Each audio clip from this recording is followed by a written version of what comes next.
Hi అండి, welcome to our page. ఈరోజు మనం డాబా స్టైల్ బ్లాక్ చనా కర్రీ ఎలా చేసుకోవాలో చూద్దాం. బ్లాక్ చనా చాలా హెల్త్కి బెనిఫిట్ అండి. ఇది మనకి వెయిట్ మేనేజ్మెంట్కి, హార్ట్ హెల్త్కి చాలా హెల్ప్ చేస్తుంది. ఫస్ట్ మనం ప్యాన్లో ఆయిల్ హీట్ చేసుకొని దానిలో బిర్యానీ ఆకు, చిన్న దాల్చిని, లవంగాలు వేసుకోవాలి. అవి వేగాక దానిలో మనం ఉల్లిపాయలు వేగించుకోవాలి.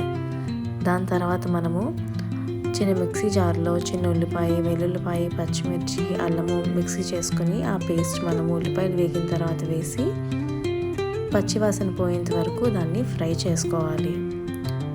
దాని తర్వాత పచ్చివాసన పోయిన తర్వాత మనం ఆ మిశ్రమంలో పసుపు, కారం, ఉప్పు, మసాలా పొడి వేసుకొని కలుపుకోవాలి. దాని తర్వాత మనము టొమాటో పేస్ట్ వేసుకొని ఉడికించుకోవాలి.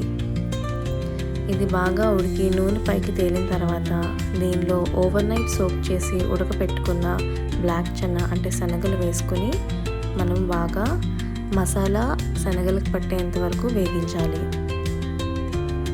దాని తర్వాత మనము దీన్ని బాగా కలుపుకొని నీళ్లు పోసుకొని ఒక 10 minutes వరకు ఉడికించాలి. అంతేనండి. దాని తర్వాత మనము దీని మీద కొరియాండర్ వేసి మంచిగా గార్నిష్ చేసుకుంటే dhaba style black chana curry ready. ఇది మనకి పూరితో కానీ చపాతీతో కానీ చాలా టేస్టీగా ఉంటుందండి తింటే.